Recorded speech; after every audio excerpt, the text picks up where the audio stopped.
5 guys. Then you had like your SNCC rundown, right? Like all that. Yeah. Keenan and Kel. For sure.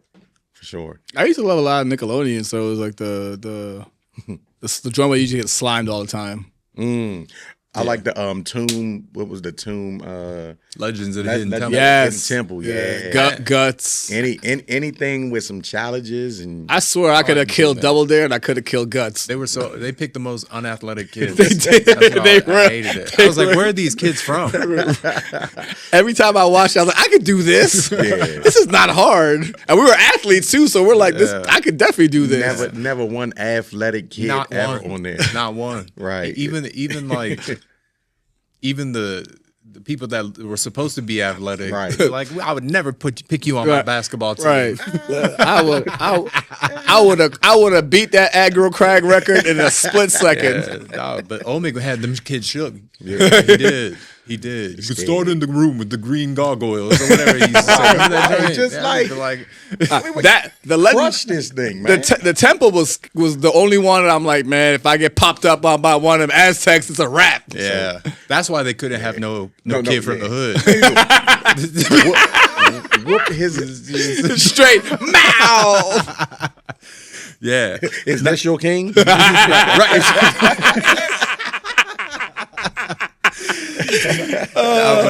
So yeah, man. Like I was saying, saying before the cameras were rolling, I did like a whole, because I didn't know much about Archbishop. I'm just being honest. I didn't know much about Archbishop Carroll, so I had to spend a couple weeks or a week or two, just diving in. There you go. And it's a rich history, and then all of a sudden, hard times for sure. But I think you came in at a time where transition, like trying to rebound out of some hard times. Because I know you said you came here in 2015. I took some notes. Yeah.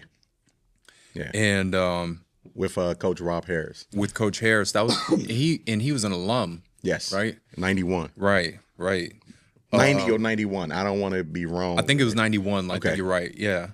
And I mean, even back then, when the school wasn't doing so hot in the transition, you still put out dogs. You guys still put out dogs. Oh, for sure. Like Juwan, what's I going to say? Juwan Williams, Florida State, Richard Merritt, Maryland. I had Lawrence King, I had Trevin Shorts, and I had Eric Meeks. Okay. Yeah. Okay. Those are some guys that came out of here that were dogs back. Back when I was doing my research. Right. Now, you missing a couple guys, but even, that team alone, we had a couple guys transfer out from that team. Jermaine Waller made it to the NFL. Got it. Played for the Lions. You had Deion Jones. He was a 4-star corner. That team was loaded. Our first year in, we finished 5-5, and I'm talking about, and we won the first WCAC game that they have ever won out of their whole 4 years in high school. They didn't win one until we beat O'Connell that year at O'Connell, and it was a huge deal. Yeah. But that team had a lot of seniors. In fact, that was the most seniors on a team until this year. So big deal. 2 Under Armour All-Americans. Yeah. So the first 2 names, they were both Under Armour All-Americans. Man. On one team. You know what I mean? That's dope. That year we ended up playing some close games. Like we played DeMatha. They had Anthony McFarland that year. Good game. Right before halftime, we had a brain fart on defense. And Anthony McFarland scored like a 50-yard wheel route touchdown. Dang. Lost to St. John's by 2. Got a punt block with 45 seconds left in the game. And instead of our punter kicking it out the end zone or falling on it, he tries to scoop it up. They hit him. They scoop it up, score a touchdown. We lose by 2 to St. John's. Oh. So it was a rough one. 2 to and 2 ends up being 6, and it's just different. Yeah. And then in 2019, I got down here. You guys went 8-5, and one big name that I looked up was Anton Harrison. Yeah. Oklahoma. Yep. Then ended up getting drafted in 2023 by Jacksonville. Yep. Diving forward, you guys obviously had that COVID year. You went 1-0, and then that was it, right? And then you had a 2021 breakthrough, that 13-1 season that I'm pretty sure everybody likes to remember, in that 21 season where you guys went 13-1. You guys beat Roosevelt in overtime. Yeah. And from because I remember, I actually went back and watched that game because there's a couple of those games on YouTube. Yep. And you guys were actually down at halftime. Yep. 21-7, if I'm not mistaken. Yeah. And you may not believe me if I tell you this, but we watched a couple plays from that game today in film. Yeah. We watched a couple plays from that game in film today because we just had a scrimmage yesterday against the Mather, right? And in the scrimmage, we had a touchdown that, took it from 7-6, in the scrimmage, and my whole team ran on the field, right? Happy. The reason Roosevelt lost that game, the reason we won, is because at the end of that game, they scored a touchdown to tie it up, right? And it made it 20-20 or whatever the score was at that time. Their whole team ran on the field. So they had to go for the extra point from the 18-yard line instead of the 3. And they tried to kick a field goal. Nick had a good rush off the edge, and they came up about 2 yards short. Yeah. Nick Harbor? Nick Harbor, yeah. So we I went and showed my guys and just talked about discipline. Just talked about, we got to make sure we practice this moment. I'm glad it happened in a scrimmage. I told my wife, I said, man, this is one of the moments when you always say, thank you, God, for putting it there so we can experience it. And I brought up that play. I said, Roosevelt lost this game because they weren't disciplined enough to stay on the sideline when they made a huge play. Right. And one of my guys on my team is a transfer from Rose. And I said, me and Chris, I said, we're cool. I said, but we don't talk, right? We don't talk often. So I said, I guarantee he still talks about that. And I asked the kid, I said, he talks about it? He said, yeah. Right. I said, I bet he does, because he was, 0 seconds away from winning the DCSAA championship. But a lack of focus and discipline, changed that outcome of that game. And, to just have that opportunity to talk about it with my guys was huge. Yeah. Right. And you brought this up. So the 2021 season, that COVID season, was probably our best team ever. Oh, no. That team was so good. We were supposed to play Gonzaga the next week. That was Caleb's senior year, but he opted not to play. And we both were practicing at the St. James. Okay. Right. So we used to practice at 9:30 at night. Right. And we would go out to the St. James. We had maybe 7 D1 kids on that team. Nah. Right. Nick was a sophomore. Right. So that was his breakout year. He had a couple sacks and a touchdown that game. We played against O'Connell. We beat him 42-6 or something like that. We were supposed to play Gonzaga the next week. O'Connell calls us and say, hey, one of my players has COVID. So we had to shut everything down. And then we didn't get to play another game that season. Oh, man. So, and that was the year, I think Gonzaga said they were the WCAC champs that year. So you just dubbed yourself the champs? Yeah, because they won 3 games or 4 games, and there were no more games. Okay, that makes sense. So it is what it is. We didn't get to play anymore, and I'm talking about that team was so good. We had Jim Obadegu was a senior. He's actually playing for the Jags now too. So him and Anton are both on the Jaguars together. He was a redshirt free agent from North Texas last year. It was just crazy. We had Crane LaFawn. He was a DN. He just graduated from the Naval Academy. David LaFears went to Marist that year. He's outside linebacker, strong safety. Deshaun Dixon, he was at Northern Illinois, D tackle. Right. So, loaded. Loaded, man. They got a whole rack. David Okachukwu graduated from UPenn, corner, 6'2" cornerback. Yeah. Tyshawn Helms was a starting quarterback, 6'4", 200. No, at that time he was 310, big boy quarterback. Yeah. I'm talking about we was running quarterback sneak, getting 6 yards a pop. So, rich history. History. Yeah.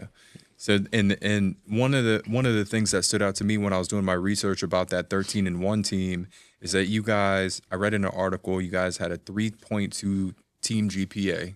Mm-hmm. You had 6 National Honor Society inductees. Yep. 35 DCSAA honor roll recipients. Yep. Over 400 hours of community service, and 21 all-conference selections. Yeah, you did some real good research there. Hey, it helps. It helps when Nick Harvey has like a 4.6.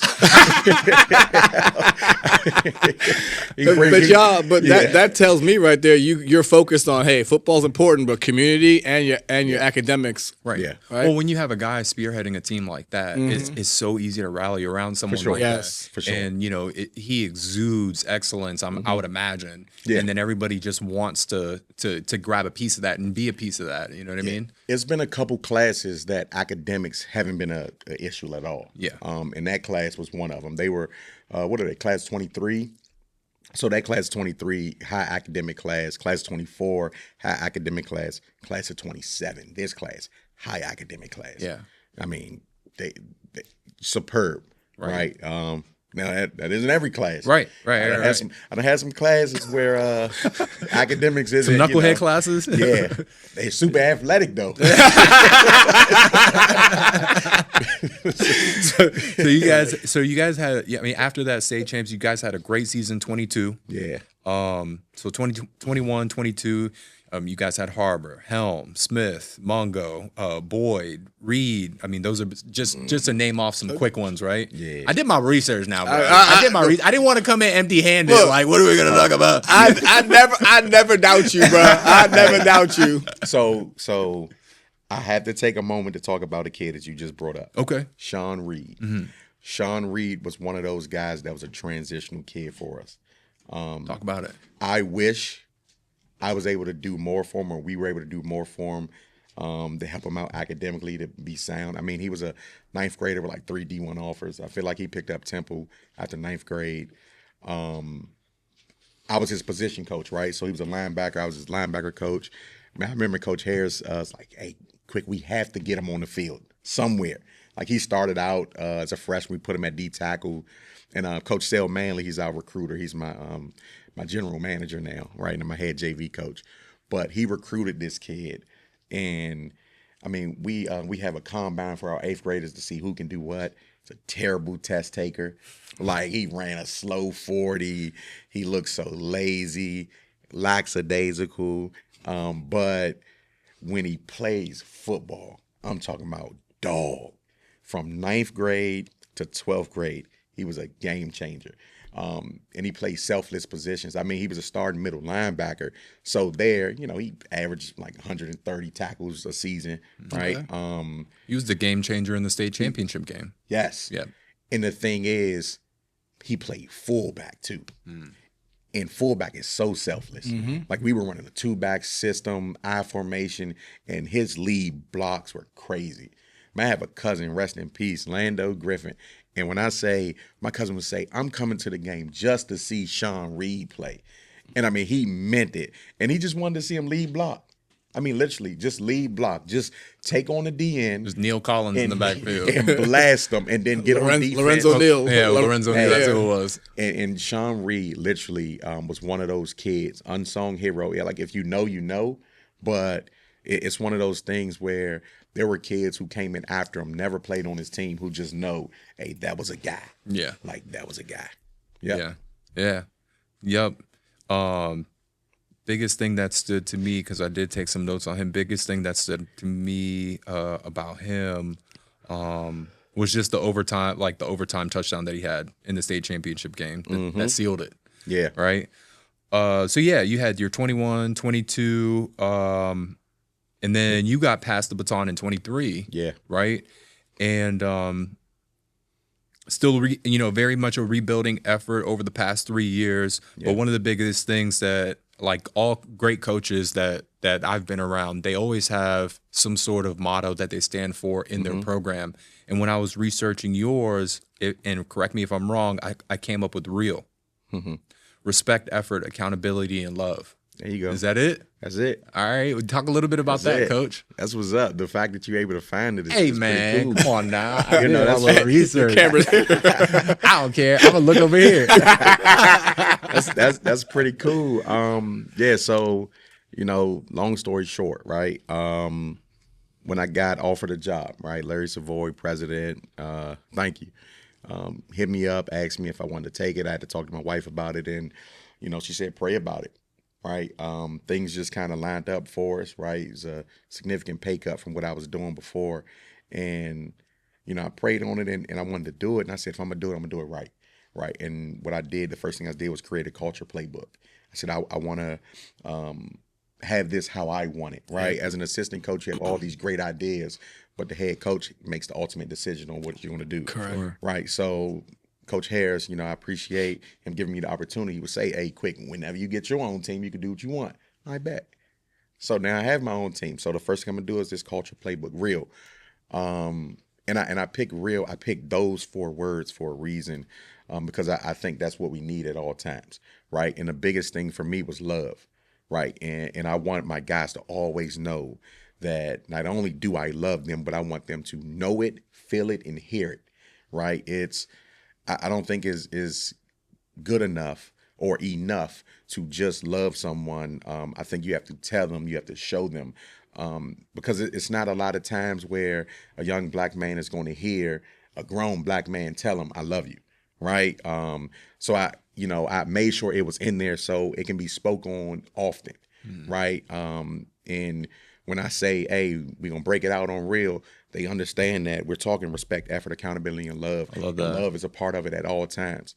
So we speak about respect, right? Respect thy enemy, respect my friends, respect, teachers, respect people that you know, people that you don't know, right? And those are things that we speak on all the time as well. Effort. I need relentless effort in all things we do, in the classroom, on the field, at practice, getting to school, getting somewhere on time, helping your mom out, right? When you're taking exams. So I don't even want you to turn in an exam with you not even trying, right? If you don't know, you're going to at least try.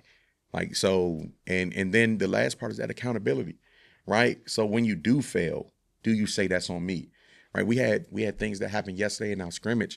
And the first thing we did when we got into the room was take accountability for the things that we did, right? And that's all players, coaches, right? Because we mess up too. Yep.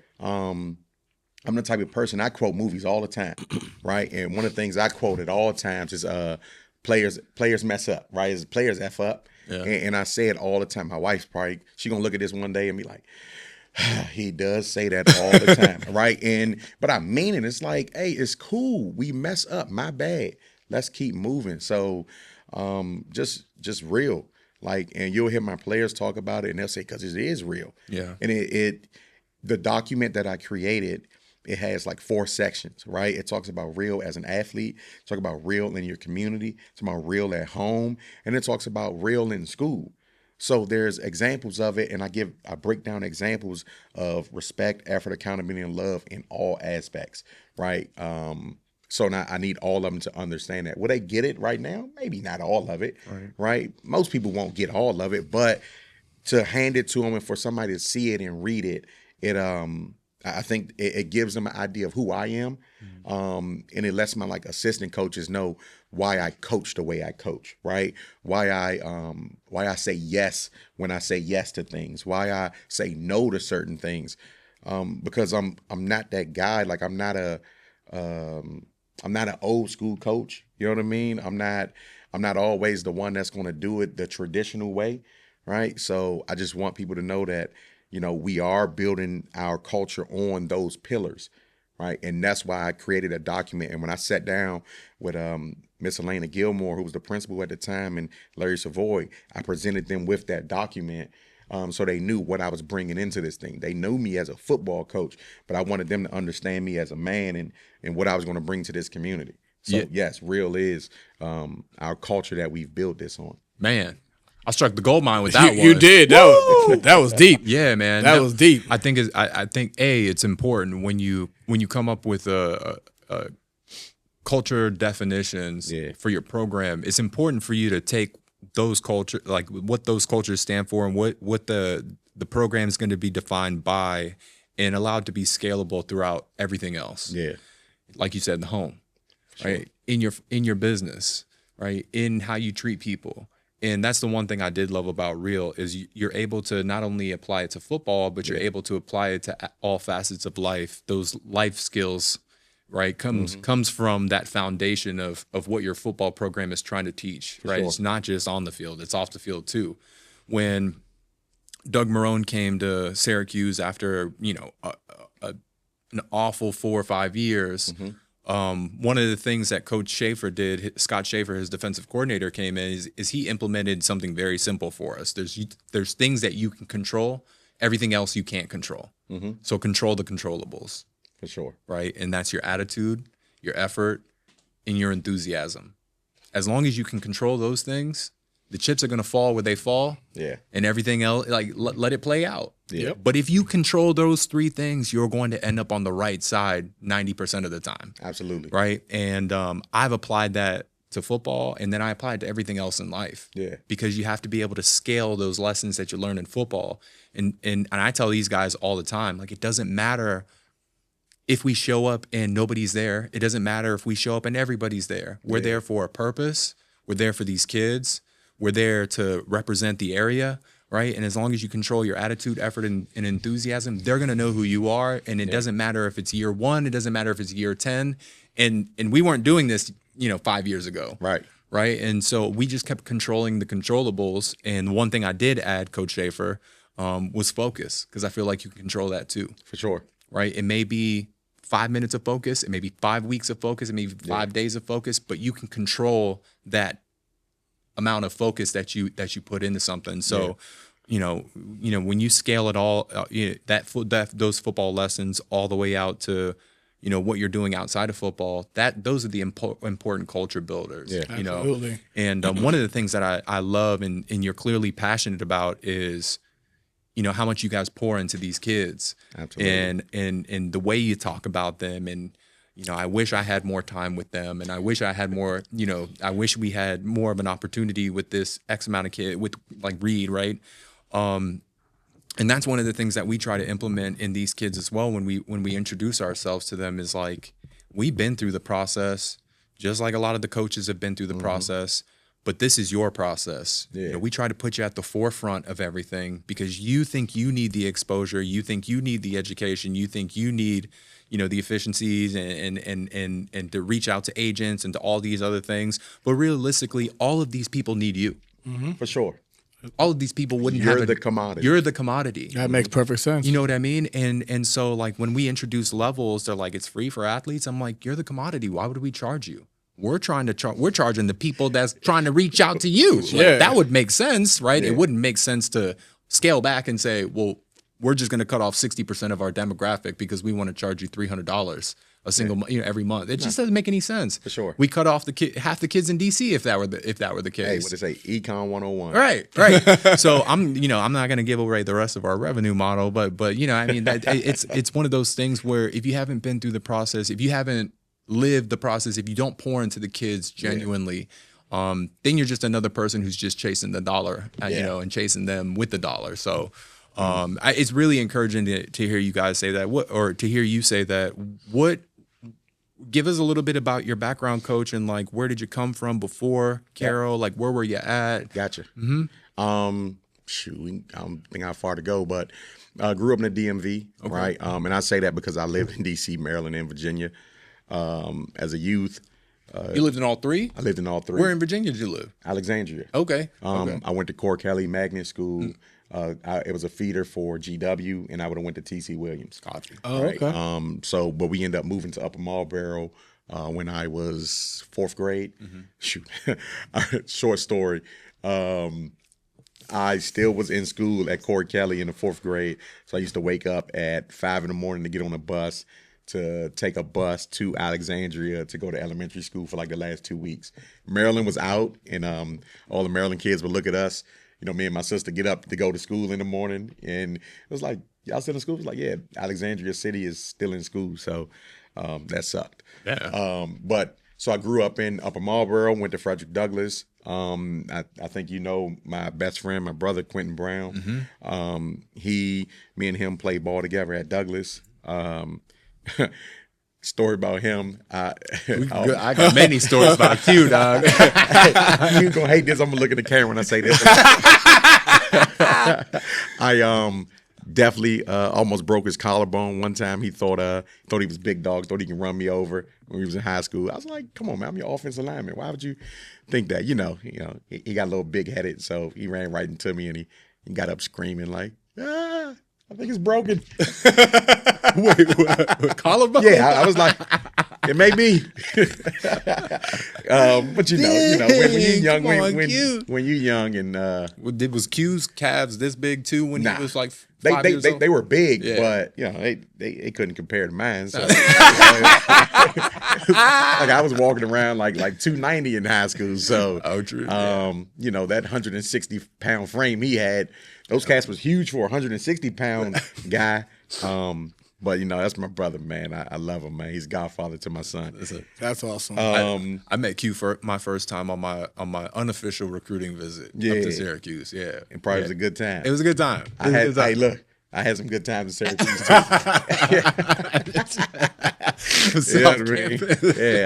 I went a couple times. Not a lot. I only went like 2 times. That's all you need. Hey, look, I went to A&T, so he came down and had a couple. Oh man, that's different. Good nights That's with different. Me. Yeah, that's different. Yeah. Did you play ball at A&T? Let's get into it, okay. Right? So played at Douglas, finished and signed my letter of intent to go to Virginia State. And this is kind of leads into my why. So I ended up getting a call from my coach from Virginia State saying, "Hey, quick, just checking in on you. Had your numbers transposed. I would have called you earlier. So this is like July 25th, 26th, something. Report was supposed to be 2 weeks." And I'm like, "No." Said I didn't get a call, but he's like, "Don't worry about it." He said, "Did you go to summer school?" I'm like, "Summer school?" I'm like, "Nah, coach, I graduated." I'm like, "Why would I go to summer school?" And he's like, "You don't have the GPA." I'm like, "But I thought I have a scholarship to play college football. Like, what are you talking about? I don't have the GPA." So end up being told like I can come down, but I got to pay full price. And I'm unaware of these things, right? Nothing against my head coach. He was a first-year head coach. And I'm sure that wasn't a thing that he was thinking about, right? Right. The guys that he had go to college, like Quentin went to Syracuse. Like Quentin had a 3.5. Like it was no hesitation for him. For me, I had a 1.98, right? So I remember being that 17-year-old sitting there crying like, oh my God, because I was talking trash too. I was walking around the building like, hey, you're going to community college. I'm going to Virginia State. And so long story short, I ended up at community college. I told the coach, hey, I'm going to go to community college. I'm going to transfer down. Never played another snap of football after high school because of it. And literally, I remember being just like depressed, right? Went to community college for a couple years, just did things that depressed 19 and 20-year-olds do. Of course. Ended up, kind of getting myself together, transferred down to A&T. I was studying computer network and ended up switching my major to economics. Found like my calling in economics. We didn't have it at Douglas, so I didn't know what it was. So when I say Econ 101, I mean I didn't get anything less than an A in any econ class. I was the guy who ruined curves, right? So teacher's like, hey, I was going to give a curve, but quick got 112 on the exam. So the class like. Because no curve because of you. Yeah, so looking at you like, thanks, brother. Yeah, like I mean, my C is now a D. Yeah. so yeah, all right. So I was that guy. Studied harder, right? But you turned it around academically. Turned it around academically. Yeah. Graduated 3.6 from college. Started working for the federal government. So coaching career started in 2012. Right. So 2012, I was at a party with one of my friends. His cousin was one of the owners of an organization called the Patuxent Rhinos. Patuxent Rhinos are based in Upper Marlboro. They practice at James Madison Middle School, or they did. At a party, this is when I used to drink, don't drink anymore. And I asked him, I said, hey, I heard you coach, heard you have a youth organization. Do you need any help? He was like, sure, need some help. We got practice tomorrow. Can you come out there? I was like, yeah, I'd come out. Went out. First game was against a team called the Maryland Seahawks. Coach Jarvis. Coach Jarvis at one time was probably the baddest youth coach ever. I mean, shoot. I feel like we beat them. We lost to them that game, but we played them again for that championship in the spring of 2012. And I mean, it was just a huge deal to beat him because, I mean, he's won like a lot of national championships. In fact, one youth championship, he beat us 66-6. And I had 4 D1 players on my youth team that year. God. So if you think the amount of guys that I've had leave Carroll that play college football is a lot, the amount that I had that played on my youth teams, it's crazy. Like, one of them's on my staff now, and it's just crazy because he went to Gonzaga, but now he's on my staff because he played for me when he was 12, right? So that's when I started 12. And the beauty of it was I coached spring ball and fall ball. So every year I had 2 teams. So 2012, 2 teams, 13, 2 teams, 14, 2 teams. So that's 6 teams. And then I did the spring of 15.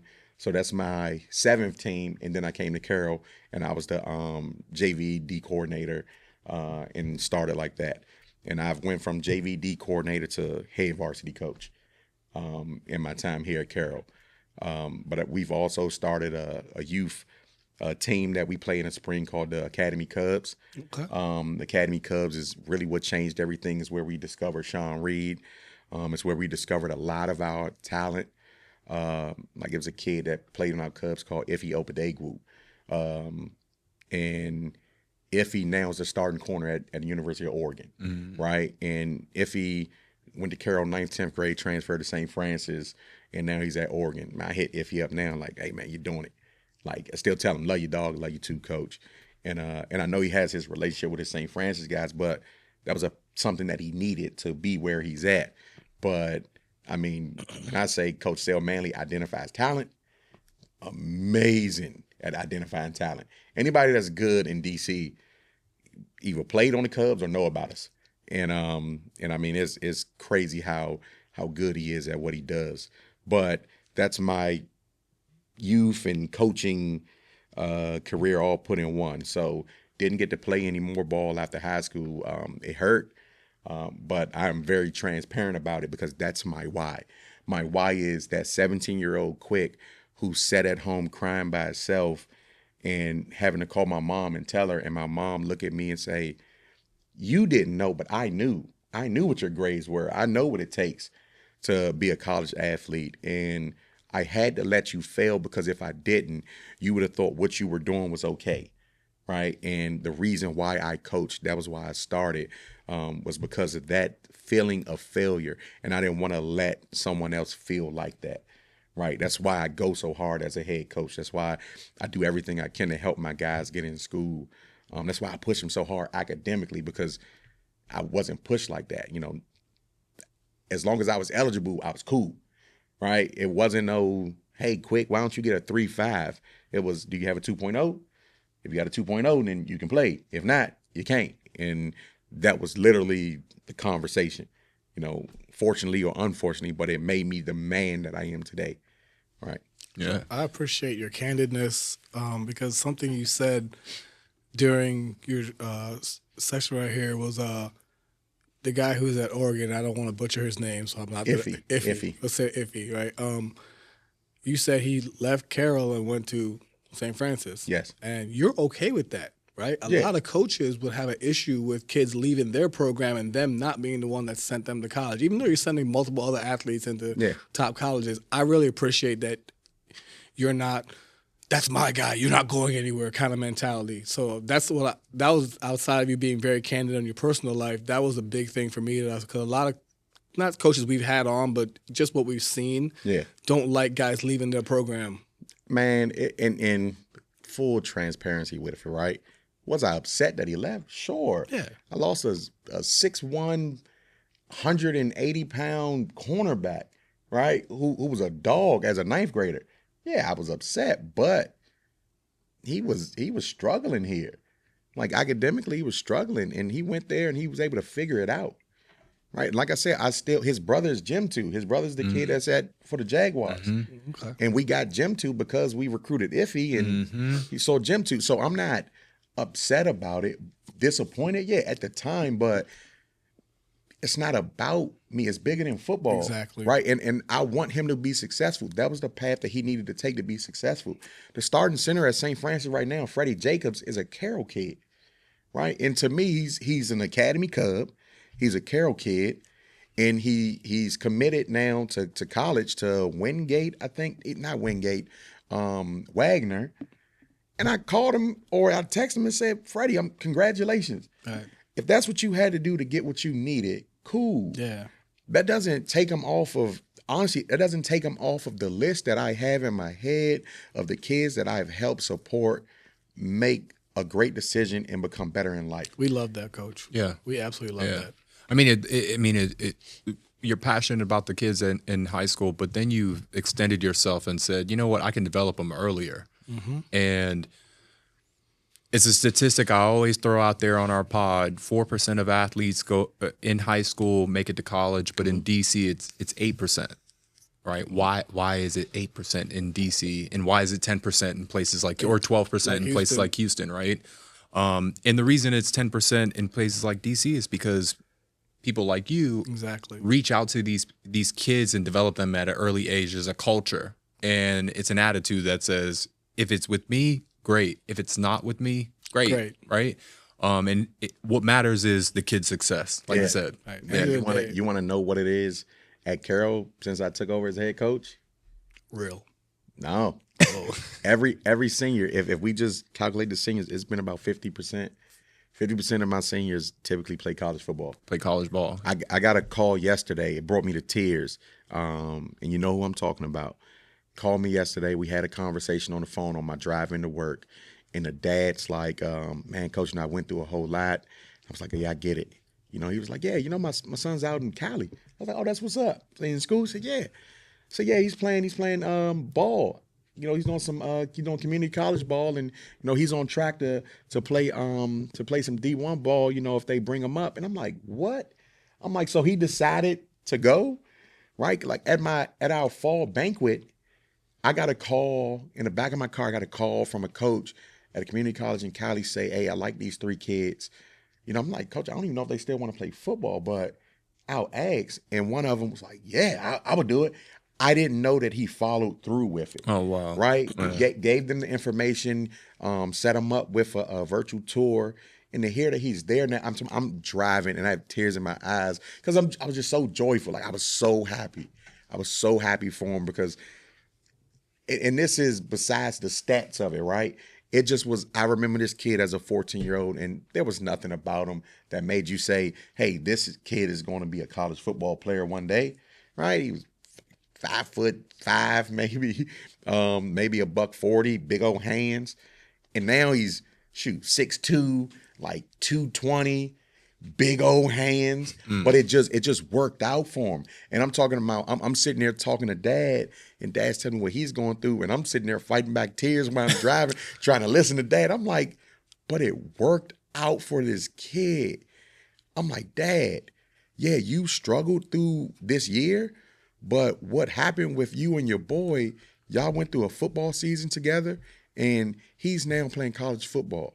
And the thing that took me over the top was Dad said, and quick, the last time he called me, he told me he's getting prepared to go to Bible study with his new teammates. I said, what?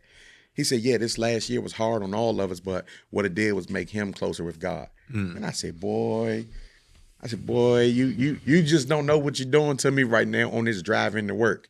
Right, I'm coming in, my eyes all red, and people looking at me crazy, but I'm like, it's because it's bigger than football. It is. And that kid is going to make it. He's going to make it. Yeah, dog, I'm getting emotional. Yeah, Coach, that was fantastic, man. Kids just don't know their worth, man. Yeah, they don't know their worth, and they need men like you, man, to tell them continuously, or just give them a shot. Yeah. Just give them a shot. Because that's all they need. Sometimes a kid just needs a foot in the door. You know, they see the door. Yeah. They don't know how to ask for it. They don't know how to ask to open it. They don't know the answer. But all it takes is for someone just to give them a crack. To believe in them. Yeah. And the part that's probably going to sound weird when I say this, I think more about the kids that don't make it, of course, than my guys that do. Of course you do. Mm-hmm. Right? And I'm very proud of all of my guys that make it. Very proud. But it's the ones that when I get a phone call at 2, 3 in the morning, that when my heart drops, like, what is this about? Right? Because nothing ever good happens after 2 o'clock. So those are the ones that I think about the most. Right. Those are the ones I think about the most. Like seeing. And I want Sean to hear me when I say it. Seeing him, you know, from time to time come to games, man, I'd be so happy. I'm like, dog. I say, I'm seeing you working now, seeing you being the man that you are. Like, he don't know. He's one of the reasons why I'm sitting where I'm sitting because of this kid. He made me look like one of the best D coordinators in the area, right?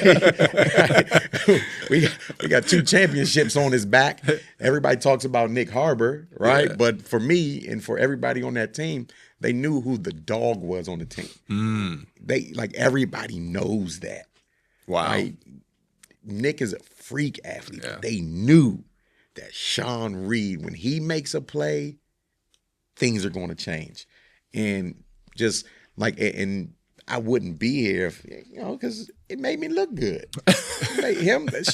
Having him and Nick and Vicky, that's a name we didn't say. You know what? Because you probably missed or any name of somebody who had a transfer or like Vicky. His name is Joseph Mupoy. He's a DN at UNC right now, playing for Belichick, and he went to Penn State. So he went to St. Thomas More after Carroll because he aged out. He transferred in from Africa, so he aged out, and he went to St. Thomas More, finished up, and then went to Penn State. And I had him, Nick, and Sean, and I had another linebacker, Nas Smith, he's starting Mike Backer at Morgan State now.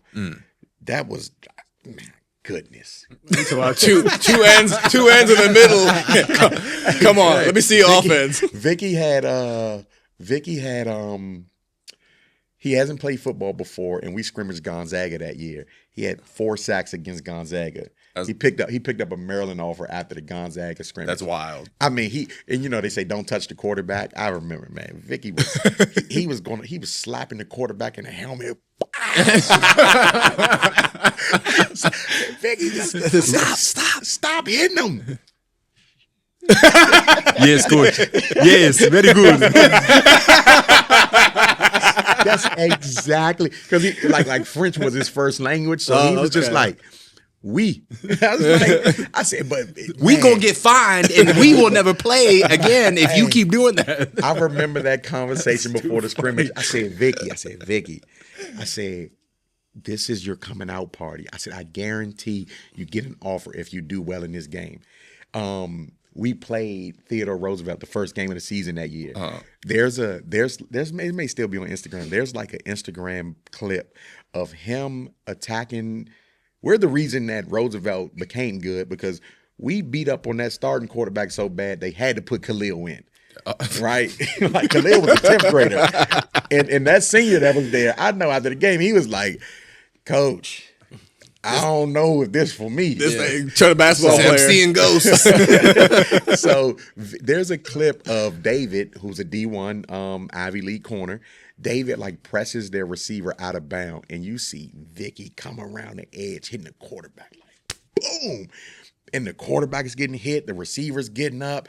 David's over there like this, nothing. And Vicky's like, I said, man, this is going to be a good year.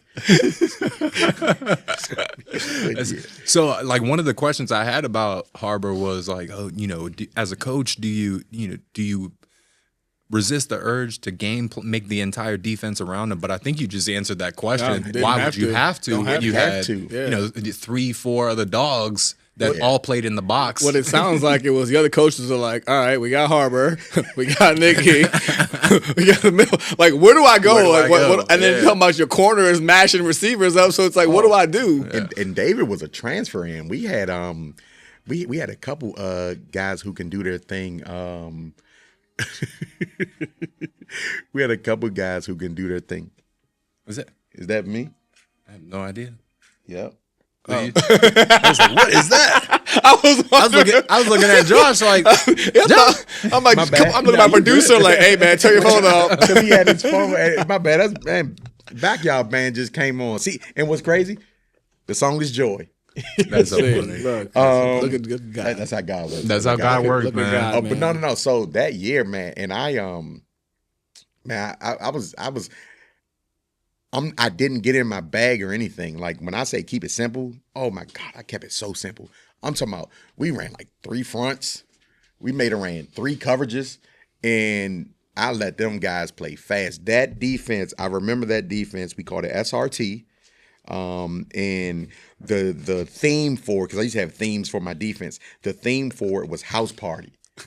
So you may go see some games and you'll see Man, Los Boobies. Yeah, you'll see like we had a play where we scored on a defensive touchdown against St. Mary's Riken up at Catholic, and it's like a strip sack fumble.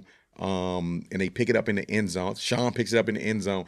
And David Warmington, he's running track for South Carolina right now. He's in the end zone and he's like dancing because like that was the thing. I said, whenever we make a play, it's a party.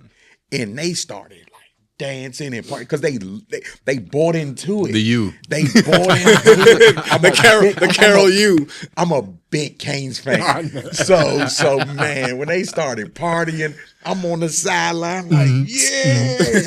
Like, I went to A&T, man. We party, man. From the 5th floor. What is it? Hey, so it was hey, that defense was special. Yeah. I think we allowed like 6.5 a game, something crazy like that. A lot of shutouts. I mean, even the game we lost. Unfortunately, that was when we lost to that game. We lost to Riken. That was the only game you guys lost. Yeah, Man, we lost to Riken.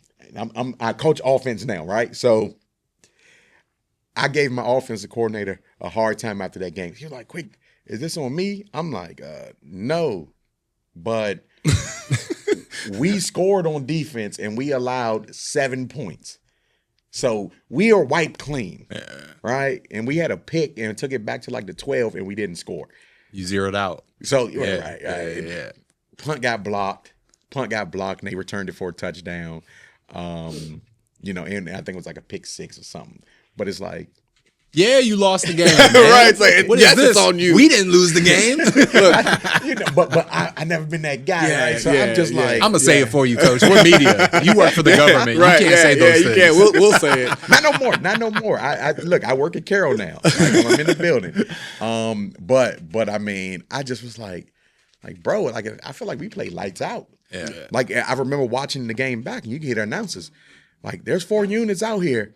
Carroll defense is the only one that's doing something, right? And it just it felt good, but I was like, dog, we deserved that one, right? But that's not how life works. It's not like we were 12-0, undefeated with one of the best teams that we've had, and we lost that game.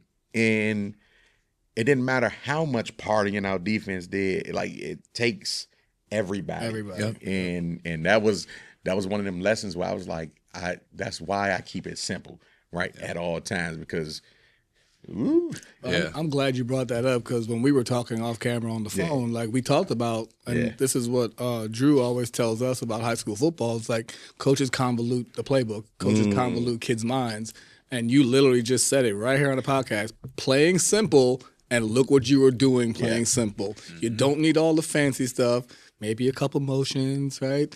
But you literally were like, I kept it super simple. I had SRT, which I find hilarious. I'm thinking about the fast car. And then House Party, another movie reference. Yep. But you kept it simple, and these guys were able to fly around the field. Mm-hmm. Supreme rare talent.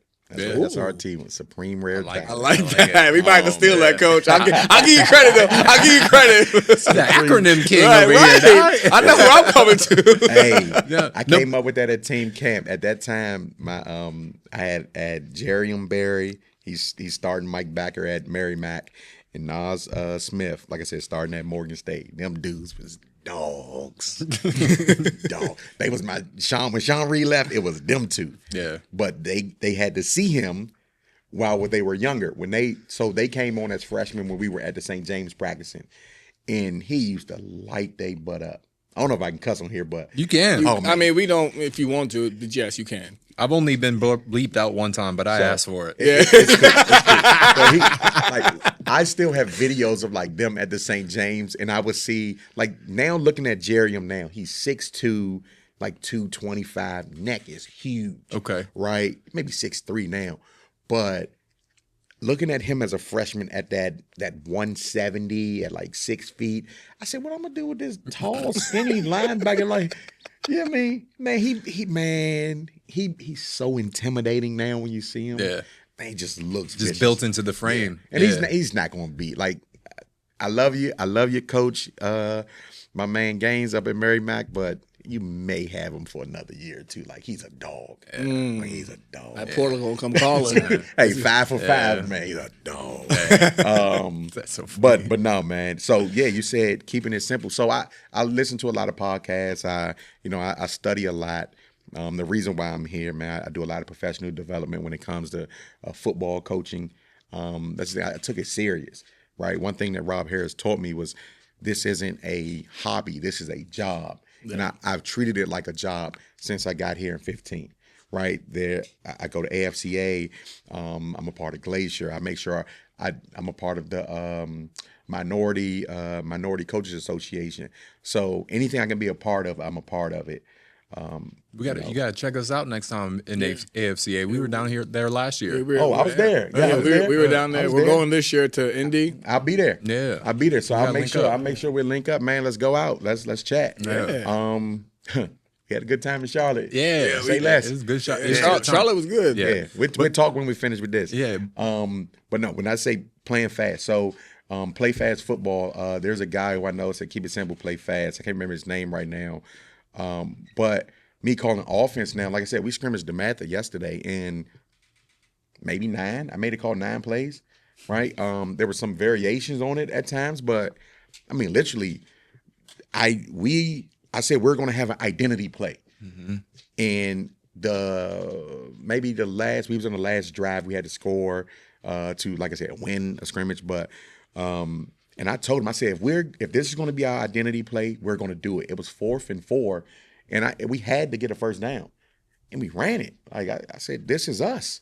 If this is us, then it's going to work now, right? Just like it's going to work. Play 1, play 65, right? This is who we are. I went to Frederick Douglass. We ran a triple option. We ran cover 2.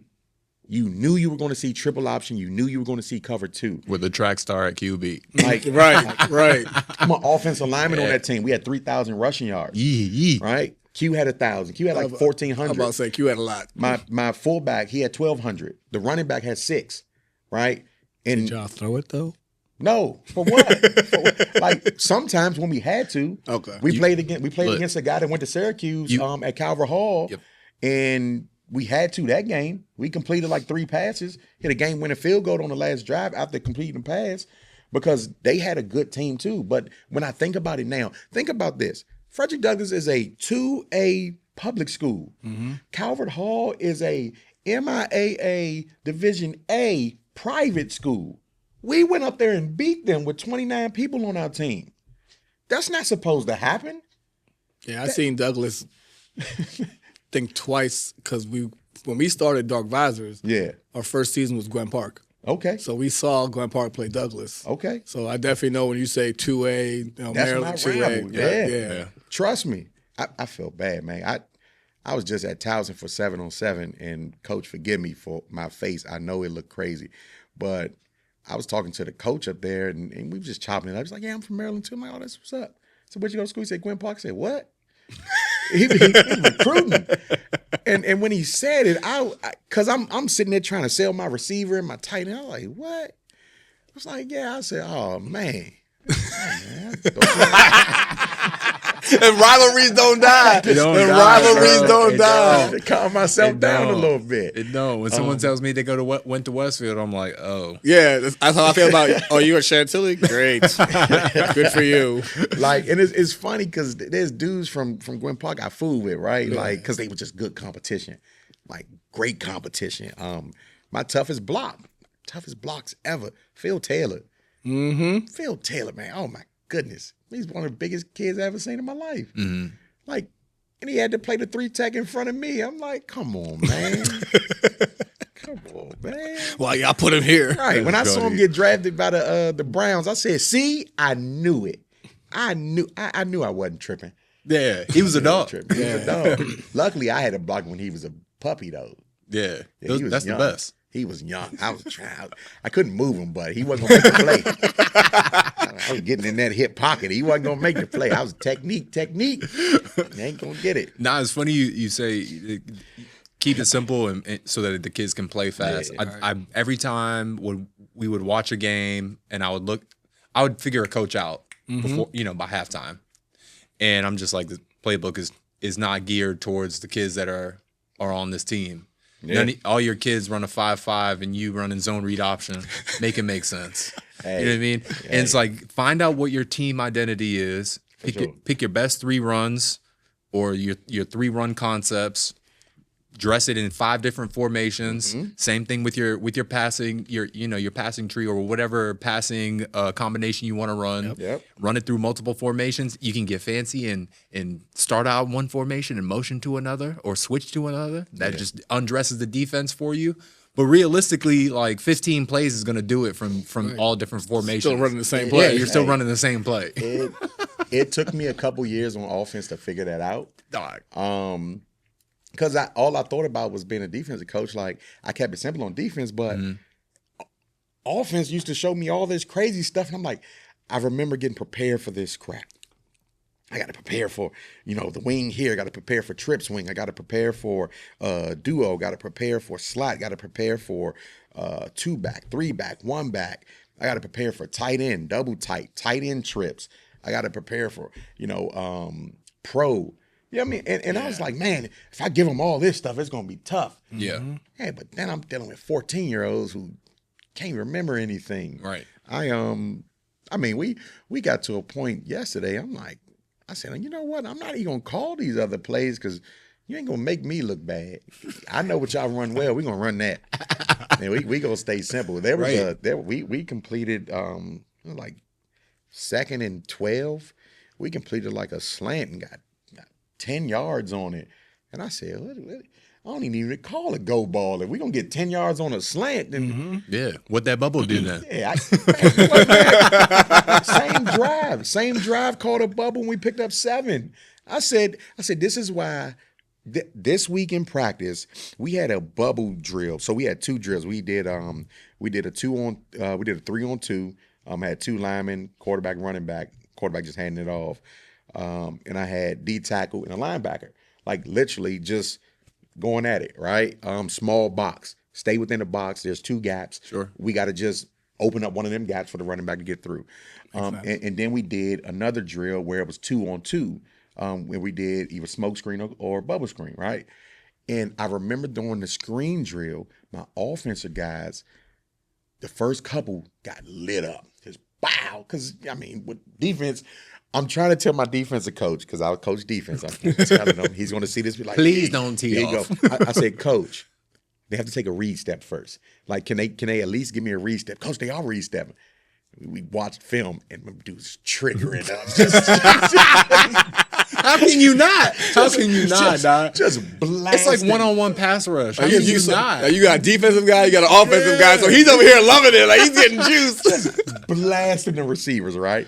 And so I'm like, look, I said, only thing you can't do, you can't play man press.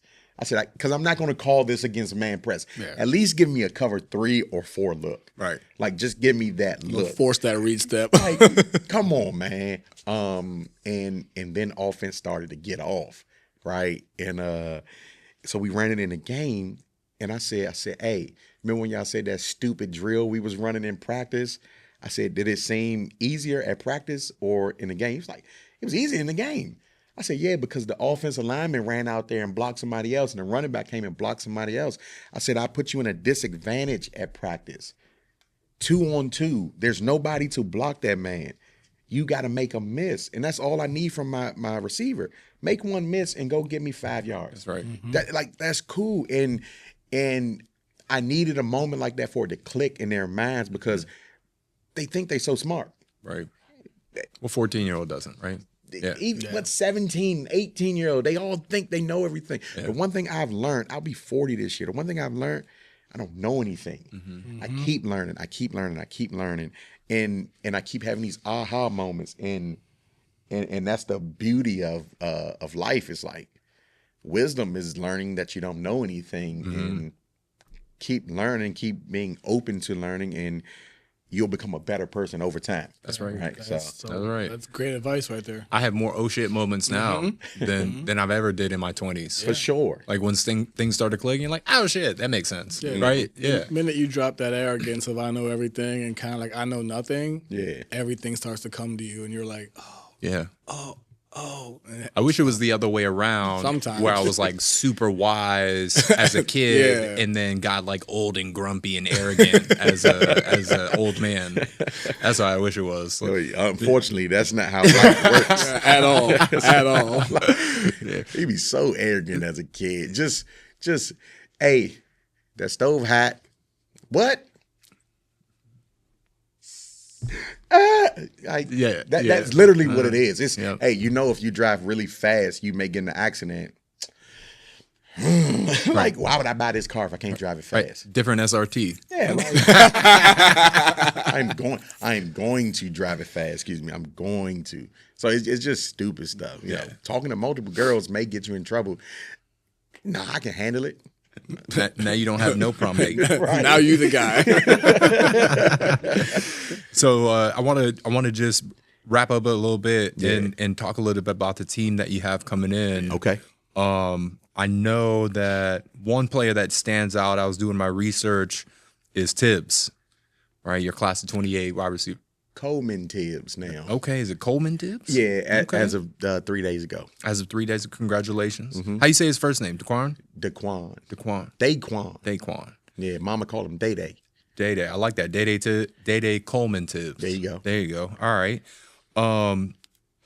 When I looked at his list, Syracuse, Pitt, Virginia Tech, UConn, South Florida, Marshall, Akron, Morgan State, Delaware State, Rhode Island, and UMass. So he's got Purdue. Add Purdue in there now. All right. Yeah. All right. Talk a little bit about the team you got coming in, because you guys never ever run short of talent. I mean, you guys have been putting out NFL talent forever. Talk a little bit about the team you guys got coming in. Yeah. So Tibbs is one of those juniors. He's class 28. What I liked about him yesterday, he played receiver, he played quarterback for us yesterday, and he plays corner. Dog. Swiss Army. Like dog. I realized, I played with Quentin, right? Quentin would play quarterback and he was our starting free safety. So if you can do it, you can do it. Mm-hmm. He could do it. We got a bunch of guys that can, man. I have 19 seniors, right? So you're talking about a school with 400 kids and 200 boys. So 10% of the boys are seniors. That's great. Right? And they all play for your squad. And they play on my team. We're getting to the point now where I have kids coming up and asking me to get on the team. Wow. Right? We just had a transfer come in. I won't say who. If you know. But a kid walked up on me, transferred in. I'm like, he said, yeah, I want to play football, coach. I'm like, word? I thought you was a hooper. He's like, yeah, I want to play football. I said, okay. I can take a 6'4", 220-pound, athlete. Mm-hmm. So, junior. Got me a tight end or DN. Yeah, so, appreciate it. Yeah, come on out. Word to the wise, all those 6'6" power fours that think they're going to play D1 football or basketball. I got 4 of them now. Yeah. 4 of them decided to come play football. So we got tall, fast. And rangy, right? Yeah. My starting kicker, Vicky. Another Vicky now. His name's Victor. ADME. Victor transferred in from London. 6'6", 229 pounds. He's my starting kicker. Soccer background, good from 50. Right? Kickoff, he can kick it out the end zone. But he also plays tight end and DN. So him coming in, he's a 27. He just got a Morgan State offer. We got Malachi Nutt, offensive tackle, gonna play offensive guard in college, 84.5-inch wingspan, largest wingspan in the whole DMV. Mm-hmm. I know because we had an event and he had the largest wingspan there. So we had coaches come in and like, yeah, but he's only 6'2". I was like, yeah, but he has a wingspan of a guy that's 6'8", right? And he wears a size 16 shoe. So coach, either I'm tripping or God is going to bless him with a little more height later on down the line because he has to match his body. Mm-hmm. He's going to go somewhere and be really good. He is a dog. Every time I've seen him at a camp, he's been in the top 5. He was at Virginia Tech. He was by far the best lineman there. And coach walked up on me and said, just not tall enough, coach. I said, okay. 6'2"? 6'2", just not tall enough. That's crazy. That was me. That was me. 6'2" and 81, and with the 80-inch wingspan. Yeah.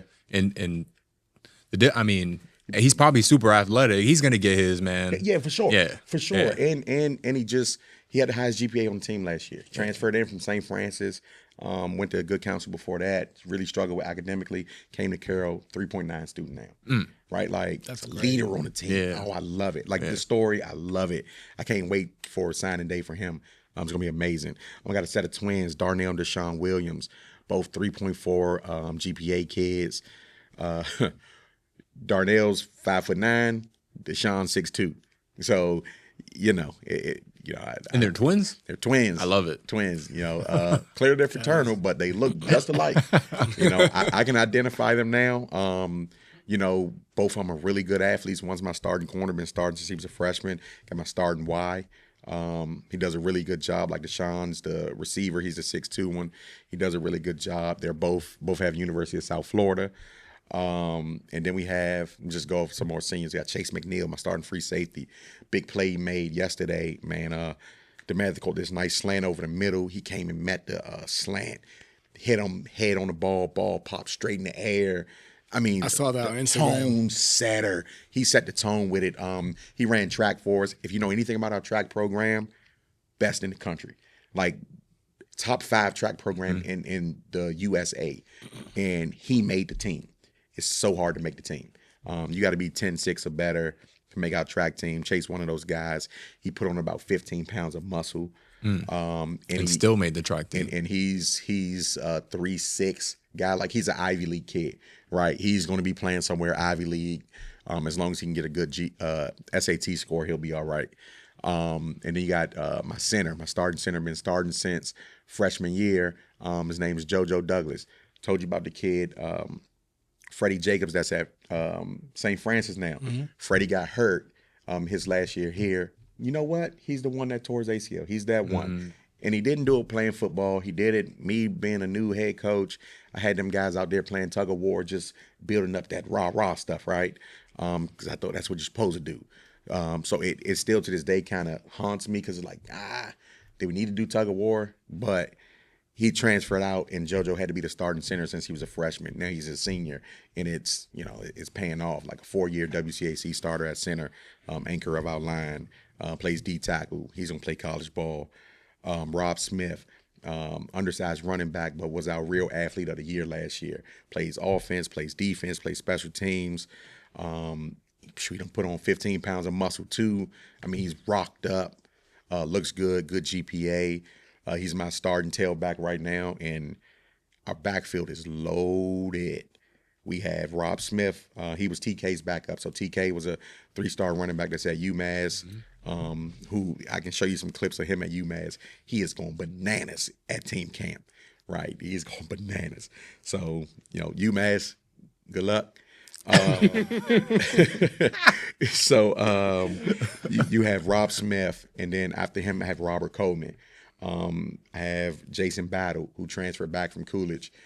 He's one of the reasons why Coolidge won his championship last year. I was going to say the name sounded familiar. Yeah, he was here with us 9th grade. Because we had TK, ended up transferring over to Coolidge, got playing time, won a title over there, came back. He ran over a guy against the Mather yesterday. That was insane. It was insane. I said, ooh. Can't wait. And then we had a transfer in. From the Mather.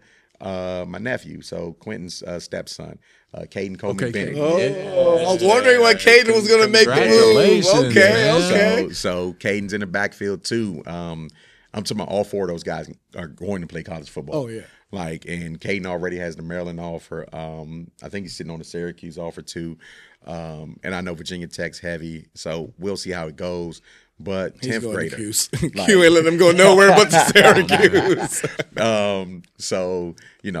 Great 10th grader. Offensive line wise, we got Big Chew.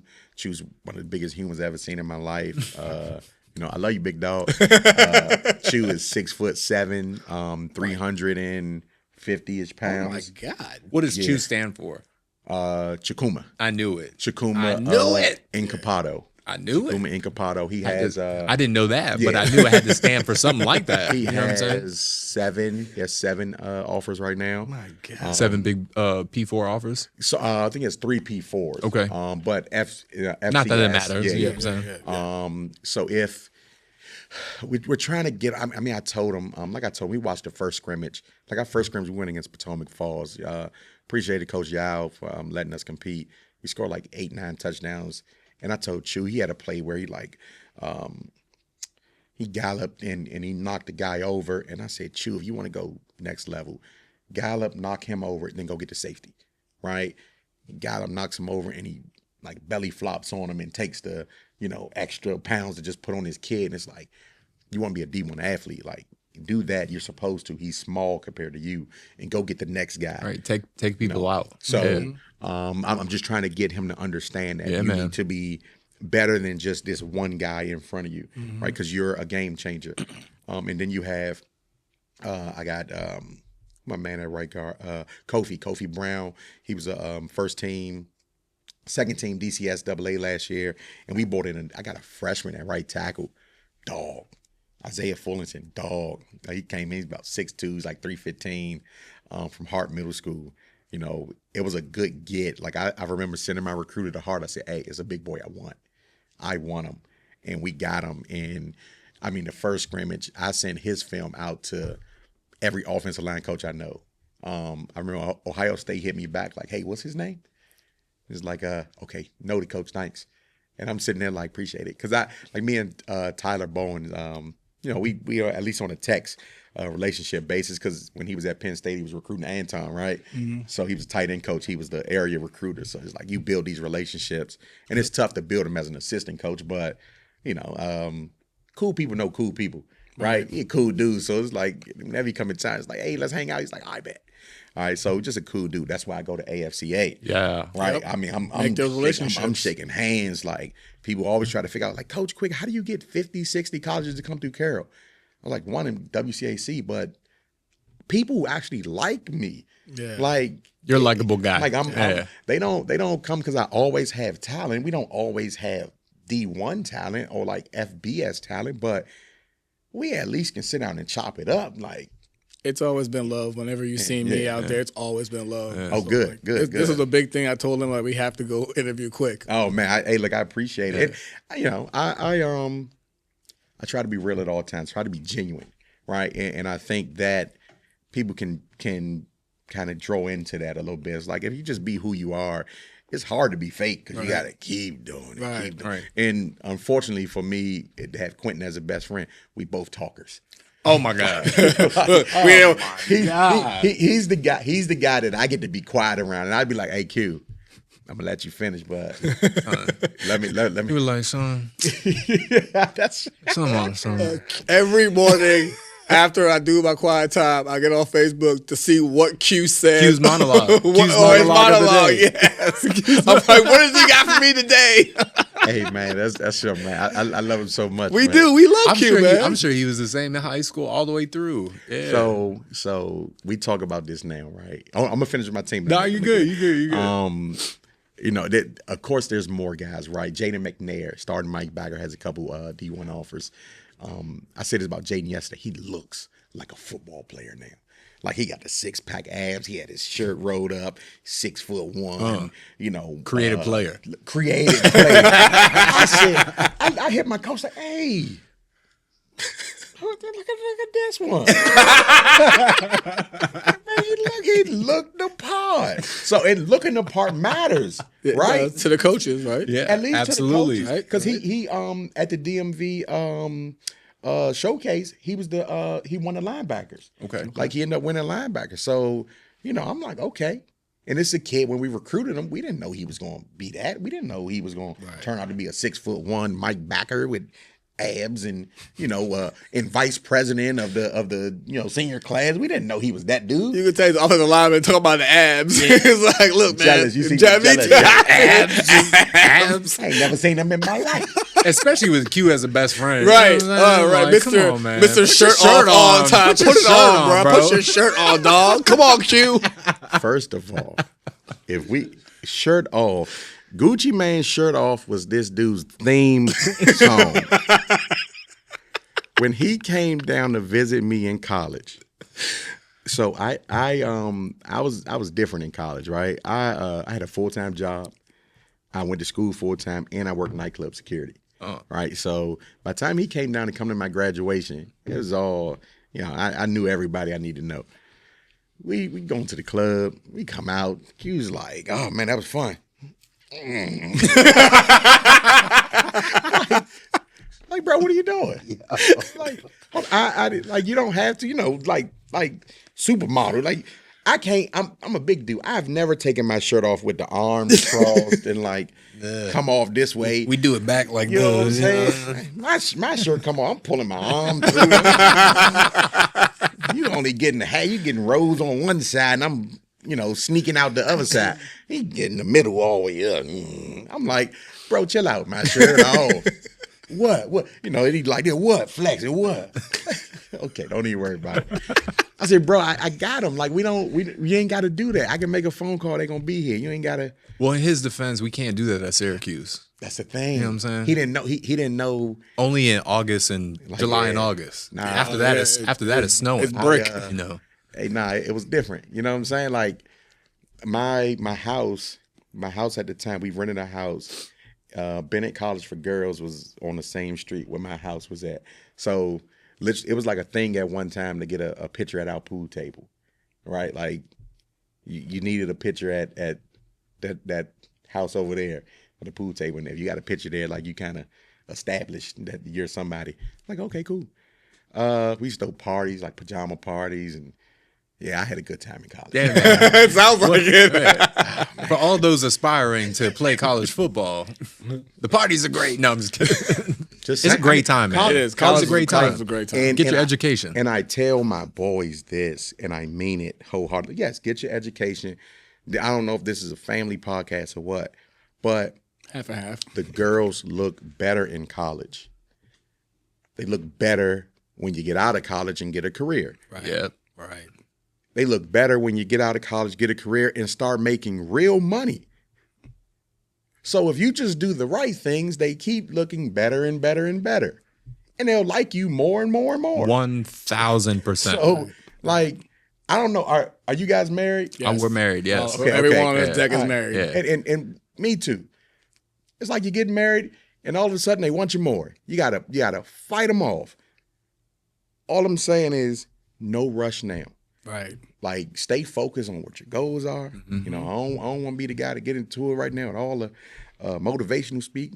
But please, just focus on what you need, and all of that will come. But college is fun.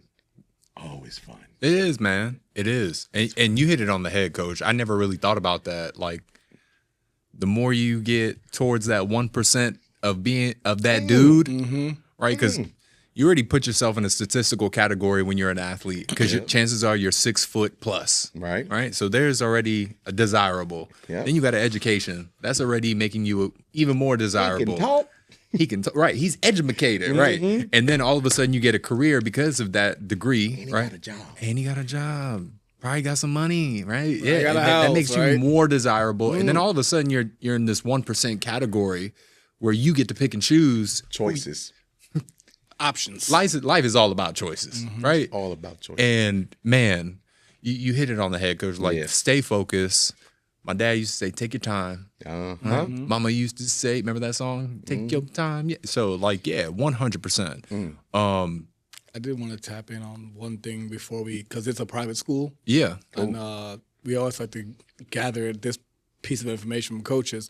What is your thought process, or what is y'all's feeling about kids? Because you put a lot of kids in the school. Do they leave in December, or do they stay all the way to June? And what is your feeling on that? Or do you like the December outs? Do you let December outs?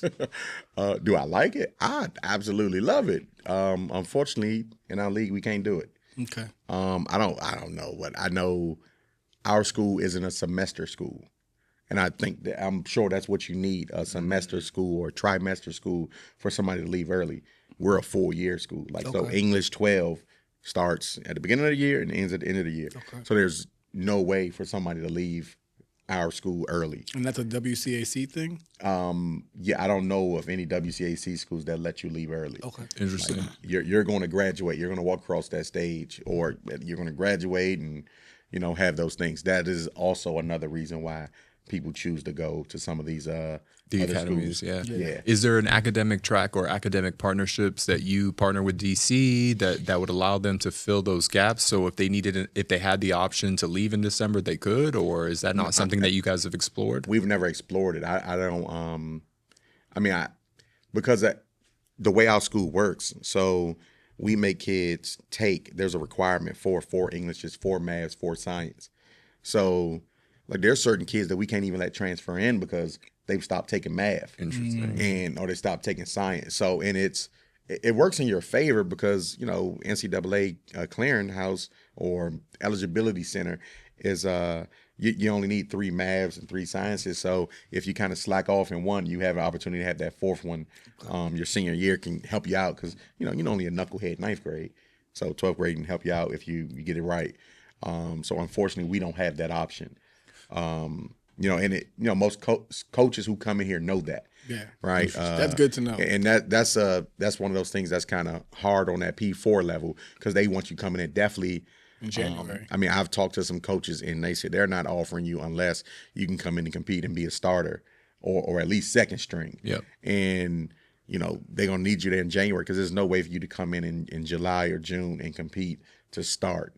But realistically, like, to your point, if you can become NCAA cleared if you took summer classes by the beginning of your senior year, you can play your senior year of football, and then no matter where you go, you can go. Yeah. Right. But if you don't know that academic track, or if you don't know how to take that route, then you would be perceivably stuck. Right. What it will take. And this is me, I'm speaking hypothetically now, right? And I hate doing that. But what it would take is the knowledge for people within our school to know that and want that, right? That would have to be a core belief of our league. Like, hey, we want kids to go to school early. Because what you don't want is for it to seem like a football thing. Right?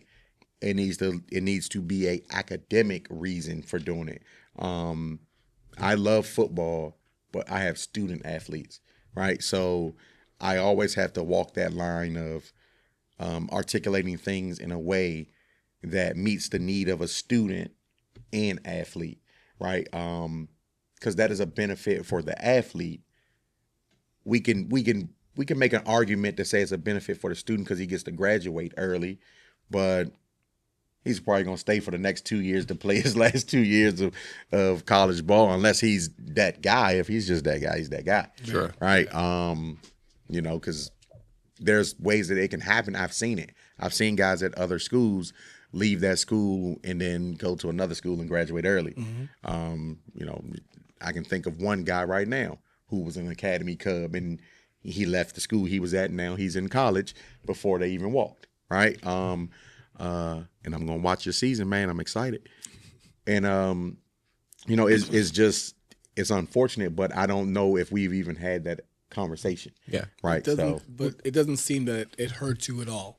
The fact that you can't graduate in June, it's not hurting your athletes because we had a whole, however long we just talked, you put a whole bunch of kids in the high-profile schools. Oh, yeah. You know, mid-level tier schools. So it's not seem like it hurts. I just want to know what your thought process was. So I appreciate you being candid about that. Right. And if we could do it, I mean, if it helps me recruit. Here's the coach hat. I feel like I've lost on some top guys because they can't graduate early. Yeah. So, you know, I wish we could. Yeah. But it is what it is. I know what the mission and the vision of our school is. And the mission and the vision isn't we trying to have the best football program to put the best. Right. You know what I mean? Like, so it's to develop humans, right? To know, love, and serve, right? And that's what our motto is here at Carroll: know, love, and serve.